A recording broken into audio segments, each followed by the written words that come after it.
किसी को तुम्हारी खाक भी नहीं मिलेगी। हम तुमको सिर्फ ये बताने आई है कि दिले दिल की जायदाद पर तुम्हारा कोई हक नहीं है।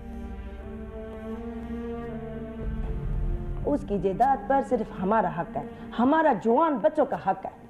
अगर तुमने कोई मसला खड़ा करने की कोशिश किया ना तो तुम अपने बेटे की जान से हाथ धो बैठोगे। हालात ख़राब तो नहीं है, लेकिन मौजूदा सूरत हाल भी तो वाज़ेह तौर पे सामने नहीं है ना। और जब तक ये वाज़ेह नहीं हो जाती, मेरे ख्याल में तुम्हें हवेली चल के रहना चाहिए शायरा के साथ। नहीं यारी, ये मुझे मुनासिब नहीं लगता।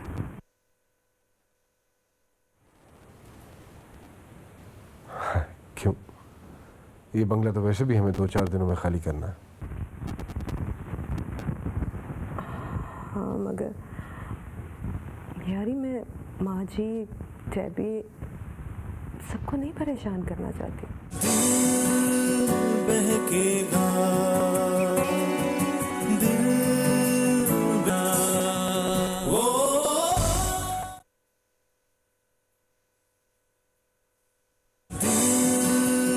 बहकेगा दिल बहकेगा वो। दूसरी शादी के बारे में मैं सोच भी नहीं। मुर्दा परस्ती समझता हूँ मैं इसे। तुमने कभी मोहब्बत नहीं की ना? मैं नहीं जानता कि तुम मोहब्बत किसे कहती हो। क्यों? सायरा ने कभी नहीं बताया?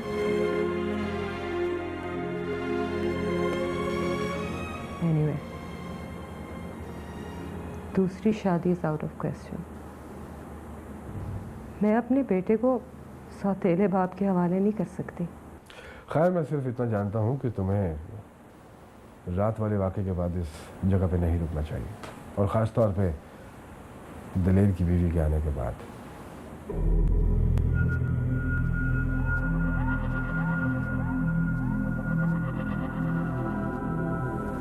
फिर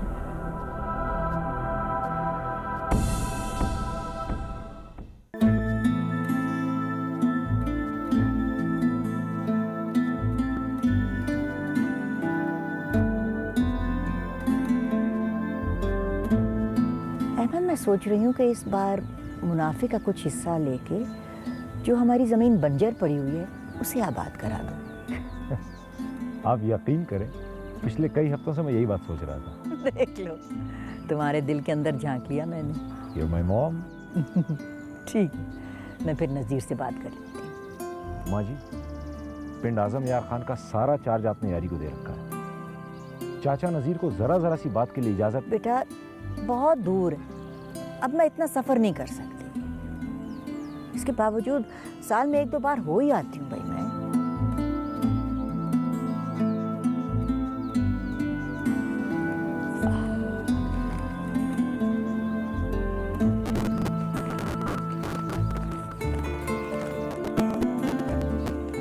लगता है पिछले हफ्ते का। वैसे दिलेर दिल ने कितनी शादियां की थी? 2 बीवियां थी उसकी। पहली बीवी तो क्या नाम था उसका, बड़ी गुल, बेचारी अनपढ़ देहाती सी थी, लेकिन गुड़खानों से थी। और दूसरी लाला रुख, बड़ी दिखी सूझी हुई औरत। यारी की बड़ी दोस्ती थी दिलेर दिल से। वो जी, खाना लग गया है, आ जाए आप लोग।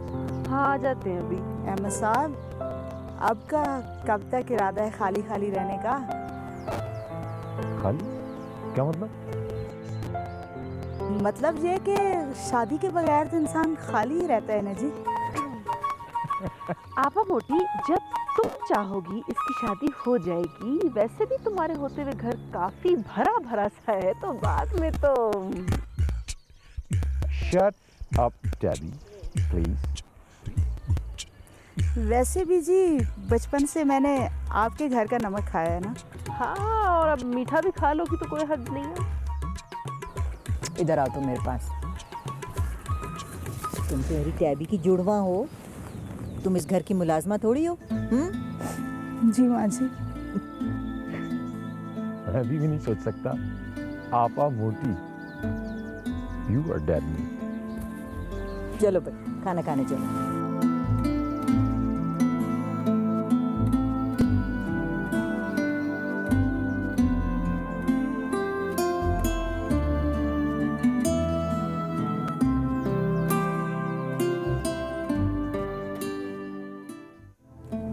शेरी, तुमने खामखा इतनी फजूल खर्ची की। अंकल क्या सोच रहे होंगे?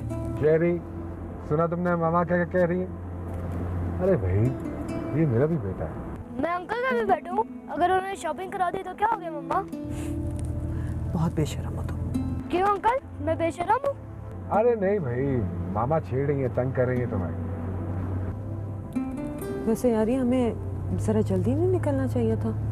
हाँ, चाहता तो मैं भी यही था, लेकिन अब क्या करें। मेरा भी यही था इरादा कि रात होने से पहले हम पहुंच जाएंगे। बट डोंट वरी, इंशाल्लाह। वैसे रास्ता इतना खूबसूरत है, रोशनी में कितना प्यारा लगता होगा। बंद आंखों से भी तो देख लेती हो। अंकल वो कैसे? अरे ये तो तुम्हारी मामा जानती है। तुम कह रहे थे कि मेन रोड से जो रास्ता जाता है हवेली की तरफ बहुत वीरान है। अरे तुम्हें घबराने की जरूरत नहीं है। शेरी और यारी जैसे 2 एस्कॉट्स तुम्हारे साथ, फिर तुम्हें किस बात की फिक्र?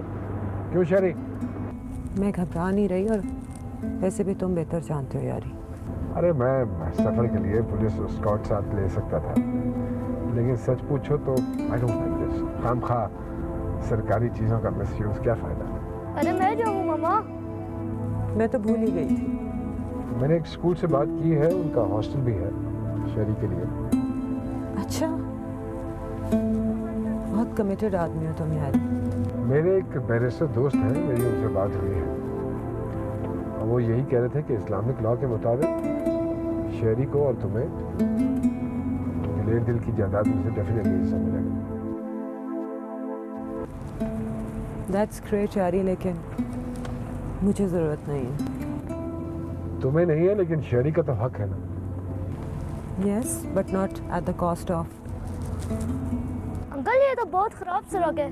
अरे ये भी एक्सरसाइज है एक तरह की। इसके बाद बहुत टका के भूख लगेगी, और हम 1 घंटा पहले पहुंच जाएंगे। ये रास्ता शॉर्टकट का है मोटरवे से।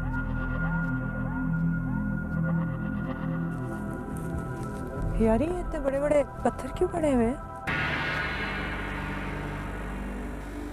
वैसे ही किसी ने रख दिए होंगे, मैं देखता हूँ। नहीं, I don't think so, you should go. कुछ नहीं होता, मैं देखता हूँ। Please be careful. हाँ,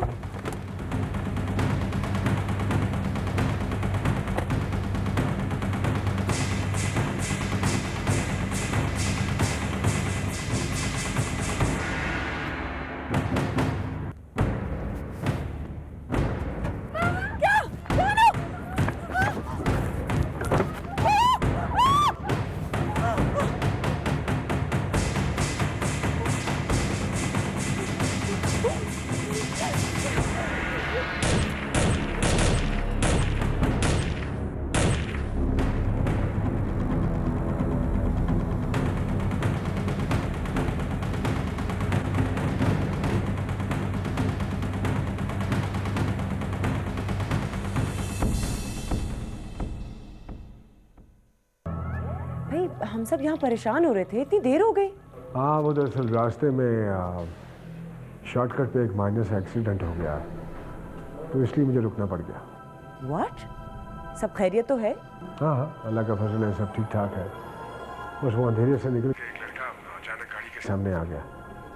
हॉस्पिटल लेकर नहीं, मरहम पट्टी के लिए लाया हूँ उसे। बहुत मदद की है यारी ने मेरी, कि आप सब लोगों का बहुत एहसान है। सायरा तो मेरा इतना ख्याल रखती है।